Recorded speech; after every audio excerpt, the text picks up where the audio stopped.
नमस्कार मित्रों, स्वागत है फिर से एक बार आपका। मैं हूं पंकज देशपांडे और आज फिर से हम एक छोटे से लेकिन महत्वपूर्ण विषय के बारे में बात कर रहे हैं। जैसा कि आप जानते हैं, हमारा आज का टॉपिक है use common ledger account for item allocation. ये जो एक सेटिंग होता है टैली में, ये सेटिंग के बारे में हम बात कर रहे हैं। छोटा सा पॉइंट है, लेकिन मैंने ये देखा है कि बहुत सारे अकाउंटेंट कई सालों तक काम करते हैं टैली में, लेकिन फिर भी उन्हें ये चीज़ समझ में नहीं आती है कि इसका अर्थ क्या है और इसका करना क्या है। तो use common ledger account for item allocation ये हम आज सीखेंगे, मैं आपको विस्तार में बताऊंगा। तो चलिए सीधे चलते हैं टैली स्क्रीन की तरफ और समझते हैं। आपके सामने यहाँ पे एक टैली कंपनी है। आज मैं आपको वो टॉपिक समझा रहा हूँ जिसमें बहुत सारे लोगों का कन्फ्यूजन होता है। छोटा सा टॉपिक है, कोई बहुत बड़ी बात नहीं है, लेकिन ये कन्फ्यूजन आज हम हमेशा के लिए दूर कर देंगे। मैं जा रहा हूँ अकाउंटिंग वाउचर्स में। ये है सेल्स वाउचर। सेल्स वाउचर में एक सवाल होता है, वो सवाल क्या है मैं आपको दिखाता हूँ। यहाँ पे कॉन्फ़िगर करता हूँ मैं। कॉन्फ़िगर पे क्लिक करने के बाद यहाँ पे एक क्वेश्चन है, use common ledger account for item allocation. ये एक छोटा सा सवाल है, इसी के ऊपर हम आज बात कर रहे हैं। Use common ledger account for item allocation, इसका मतलब क्या है ये मैं आपको अभी समझाता हूँ। यहाँ पे फिलहाल नो है ये। अब मैं एक सेल्स बिल रिकॉर्ड कर रहा हूँ। ये आरपी एंटरप्राइजेस यहाँ पे मैंने ले लिया। अब मेरे पास जो स्टॉक आइटम है वो स्टॉक आइटम मैं यहाँ से लेता हूँ एक। ये गोडाउन मैंने यहाँ पे ले लिया अमरावती का। यहाँ पे क्वांटिटी एक लिखा है, रेट जो आ रहा आने दीजिए, कोई प्रॉब्लम नहीं। अब यहाँ पे देखिए, ये एंट्री जब मैं करता हूँ तो एंट्री करते समय यहाँ पे मैंने पार्टी अकाउंट डेबिट कर दिया, तो डेबिट लेजर तो मैंने टैली को दे दिया है। अब क्रेडिट लेजर कौन सा रहेगा मेरा, ये मैंने यहाँ पे अभी तक टैली को बताया नहीं है। मैं एंटर करूँगा तो देखिए क्या होता है। एंटर करने के बाद यहाँ पे एक नया स्क्रीन खुल गया। यहाँ पे टैली मुझे पूछ रहा है अकाउंटिंग डिटेल्स फॉर, ये जो स्टॉक आइटम मैंने लिया है 2.0 चैनल सब वूफर सिस्टम, ये म्यूजिक के सिस्टम है, स्पीकर है ये। तो यहाँ पे मुझे लेजर कौन सा लेना चाहिए, तो यहाँ पे लेजर मैं ले रहा हूँ ऑडियो वीडियो सेल्स। ये एक लेजर मैंने लिया। अब ये लेजर लेने के बाद में मेरा अकाउंटिंग कंप्लीट हो गया, अकाउंटिंग एंट्री कंप्लीट हो गई है। अब ये लेजर लेने के बाद में आपको ये लेजर कहीं पे यहाँ पे दिख नहीं रहा, डिस्प्ले नहीं हो रहा, लेकिन इंटरनली टैली ने वो ले लिया है। तो ये पार्टी अकाउंट डेबिट और सेल्स अकाउंट क्रेडिट, सेल्स मतलब audio video sales account credit, ये एंट्री मैंने यहाँ पे कर दिया है। अब ये एंट्री मैं करूँगा सेव। अब यहाँ पे मैं जीएसटी नहीं लेता हूँ, फिलहाल जीएसटी की बात हम नहीं करते, जीएसटी छोड़ दिया। अब दूसरा मैं एक बिल और बनाता हूँ। यहाँ पे ये आशीष करूले के नाम से, आशीष करूले के नाम से बिल बनाते समय देखिए यहाँ पे मेरे पास बहुत सारे स्टॉक आइटम है। ये एक और स्टॉक आइटम लिया मैंने, ये अमरावती का गोडाउन लिया, क्वांटिटी एक लिया, रेट इसका 4,000 रुपये डाल दिया मैंने। अब देखिए यहाँ पे मुझे टैली फिर से पूछ रहा है कि इसका सेल्स लेजर कौन सा होना चाहिए, तो ये ऑडियो वीडियो सेल्स लेजर मैंने यहाँ पे लिया। अब दूसरा मुझे स्टॉक आइटम लेना है, तो दूसरा स्टॉक आइटम ये मैं और लेता हूँ, गोडाउन अमरावती ले लिया, यहाँ पे 10, यहाँ पे इसका रेट लेता हूँ मैं 2,000 रुपये पर रोल। अब ये दूसरे स्टॉक आइटम के बाद टैली मुझे फिर से पूछ रहा है कि इसका सेल्स लेजर कौन सा रहेगा। यहाँ पे ऑडियो वीडियो सेल्स मैंने फिर से सिलेक्ट किया, एंटर किया। अब तीसरा स्टॉक आइटम मुझे लेना है, यहाँ पे तीसरा स्टॉक आइटम मैं और लेता हूँ, इसका गोडाउन क्वांटिटी एक। अब इसका रेट लेता हूँ मैं 3,000 रुपये। अब टैली मुझे फिर से पूछेगा ये स्टॉक आइटम जो आपने तीसरा स्टॉक आइटम लिया है इसके लिए सेल्स लेजर कौन सा चाहिए। ये सेल्स लेजर भी मैंने ऑडियो वीडियो सेल्स ले लिया। अब मैं अगर चौथा स्टॉक आइटम लेना चाहूँ तो चौथा भी ले सकता हूँ मैं। चौथा जब मैं स्टॉक आइटम लूँगा, इसमें से एक स्टॉक आइटम जहाँ पे स्टॉक है मैं वो उठा लेता हूँ। ये हार्ड डिस्क है, क्वांटिटी यहाँ पे लेता हूँ मैं 1, रेट इसका 5,000 रुपये ले लिया मैंने, एंटर एंटर एंटर। अब ये चौथे स्टॉक आइटम में टैली मुझे फिर से पूछ रहा है कि इसका सेल्स लेजर कौन सा है, तो मुझे फिर से देना पड़ रहा है। अभी एक और स्टॉक आइटम मैं ले लेता हूँ, यहाँ पे नीचे जाके देखता हूँ। ये देखिए ये कुछ स्टॉक आइटम और है मेरे पास में। यहाँ पे फिर से क्वांटिटी एक लिया, इसका रेट लिया मैंने 6,000 रुपये। अब ये देखिए यहाँ पे छठवा, ये पांचवा स्टॉक आइटम मेरा है, पांचवा जो स्टॉक आइटम, ये एंटर करने के बाद टैली मुझे फिर से यहाँ पे पूछ रहा है कि लेजर, सेल्स लेजर कौन सा, इसका क्रेडिट कौन से लेजर को मैं करूँ। अब मैंने यहाँ पे एंटर किया, एंटर एंटर एक्सेप्ट किया।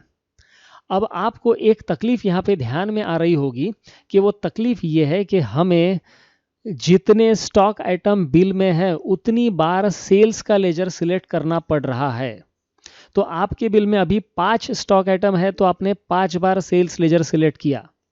अगर कभी आपके बिल में 50 स्टॉक आइटम होंगे, बहुत सारे बिल ऐसे भी रहते हैं जिसमें 50-50 स्टॉक आइटम होते हैं अलग अलग, तो आपको 50 बार सेल्स का लेजर सिलेक्ट करना पड़ेगा।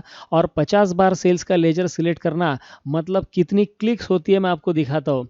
यहाँ पे देखिए, यहाँ पे ये एक एंटर, ये दूसरा एंटर, तीसरा एंटर, चौथा, अब ये 3 एंटर तो मिनिमम रहेगी। यहाँ पे मैंने कॉस्ट सेंटर भी यूज़ किया इसलिए ये कुछ की स्ट्रोक ज़्यादा आ रहे हैं, तो कम से कम 4 की स्ट्रोक आ रहे हैं। और 50 स्टॉक आइटम होंगे तो आपके 50 × 4 मतलब 200 की स्ट्रोक्स एक्स्ट्रा आ जाएंगे यहाँ पे। तो ये 200 की स्ट्रोक मतलब अकाउंटेंट का टाइम इसमें बहुत जाने वाला है। तो ये चीज़ नहीं होनी चाहिए, इसलिए हमारे पास एक सोल्यूशन है। अब मैं क्या करता हूँ, यहाँ पे ये बिल सेव नहीं कर रहा हूँ, मैं इसे एस्केप करके बाहर निकलता हूँ, फिर से अकाउंटिंग वाउचर में आता हूँ।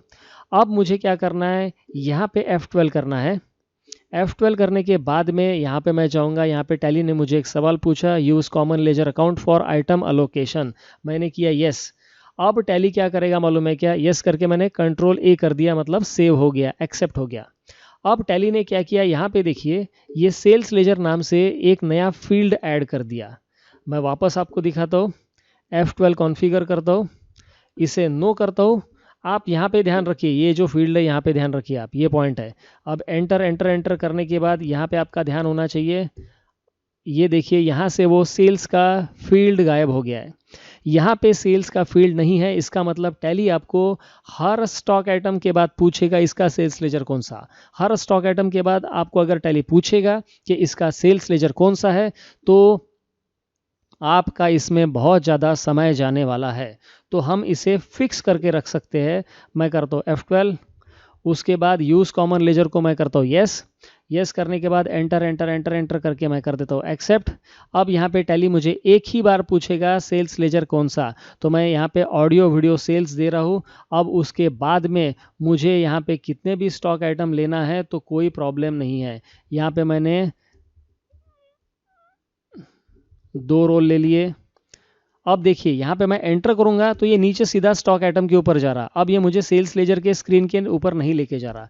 मैंने दूसरा स्टॉक आइटम यहाँ पे लिया, गोडाउन अमरावती का ले लिया, क्वांटिटी 1, रेट इसका 3000 रुपये ले लिया। एंटर एंटर, यहाँ पे मेरा कर्सर है, यहाँ पे मैं एंटर करता हूँ तो ये स्टॉक आइटम के ऊपर जा रहा।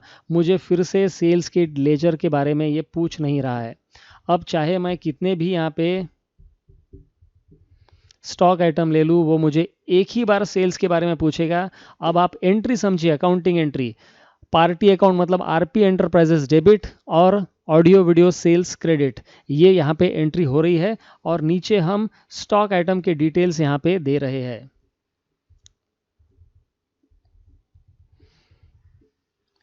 यहाँ पे हम कितने भी स्टॉक आइटम सिलेक्ट कर सकते हैं, वो मुझे लेजर के बारे में सिर्फ एक बार पूछेगा। एंटर एंटर एंटर एंटर, बाकी मुझे कुछ भी नहीं करना है। एंटर करके मैं एक्सेप्ट यहाँ पे कर सकता हूँ।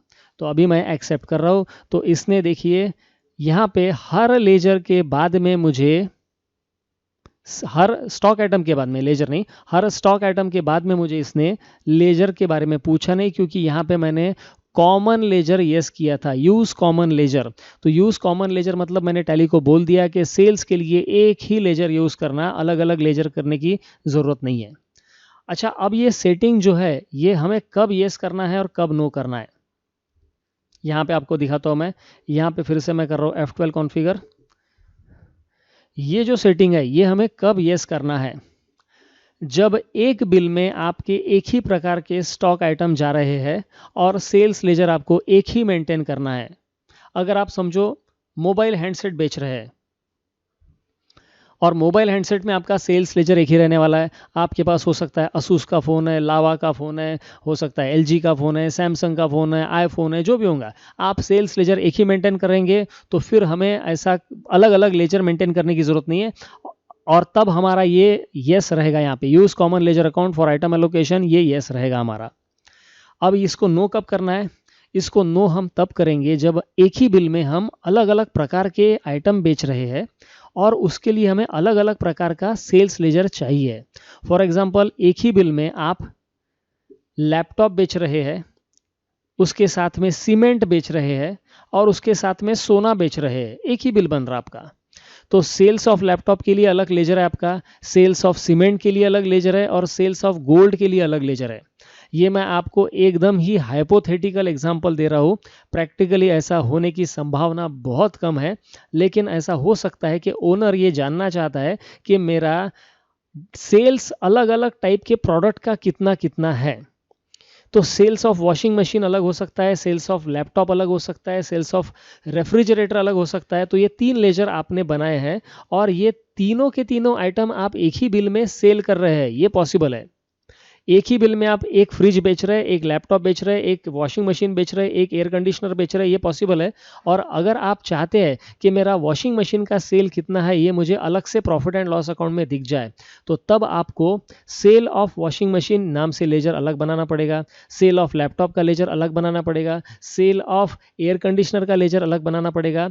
और यहाँ पे जब आप स्टॉक आइटम सिलेक्ट करेंगे, जैसे यहाँ पे आपने वॉशिंग मशीन ले लिया, तो यहाँ पे वॉशिंग मशीन का लेजर, सेल्स लेजर अलग सिलेक्ट करने के लिए आपको यूज कॉमन लेजर को नो करना पड़ेगा। और जब आप कॉमन लेजर को नो करेंगे तो यहाँ पे टैली आपको यहाँ पे ये पॉइंट पे सेल्स लेजर नहीं पूछेगा। वो यहाँ पे एंटर करने के बाद हर स्टॉक आइटम के ऊपर वैल्यू जो है, ये फाइनल वैल्यू, ये अमाउंट के ऊपर जब आप एंटर करेंगे तो उसके बाद में आपको वो पूछेगा। अभी मैं F12 करता हूँ और इसे करता हूँ नो। अब यहाँ पे देखिए, मैं एक बिल में आपको ये करके दिखाता हूँ। यहाँ पे मैंने लिया ऑडियो वीडियो सेल्स, उसके बाद ये दूसरा जो स्टॉक आइटम है इसमें मैं ऑडियो वीडियो सेल्स नहीं लेता हूँ, मैं इसमें लेता हूँ टैली सेल्स। तो अब मेरे एक ही बिल में 2 अलग अलग लेजर हो गए हैं, मतलब टैली का सेल्स मेरा अलग हो गया है और ऑडियो वीडियो का सेल्स मेरा अलग हो गया है। मैं आशा करता हूं कि आज के इस वीडियो के बाद आपको use common ledger account for item allocation ये सेटिंग समझने में बिल्कुल भी परेशानी नहीं होगी। इसे कब यस करना है, कब नो करना है, आप पूरी तरह से समझ चुके होंगे। तो मित्रों, मैं आज का सेशन मेरा यहीं पे ख़त्म करता हूँ। ये वीडियो अगर आपको अच्छा लगा है तो आप इसे अपने दोस्तों के साथ शेयर ज़रूर कीजिए, लाइक कीजिए। आपने अभी तक हमारे चैनल को सब्सक्राइब नहीं किया है तो अभी के अभी आप सब्सक्राइब का बटन दबाइए, साथ में बेल आइकन भी आप ज़रूर दबाइए ताकि आपको अगले आने वाले वीडियोज़ के नोटिफिकेशंस मिलते रहे। तो इसी तरह से सीखते रहिए, खुश रहिए। Thank you very much. Have a nice day.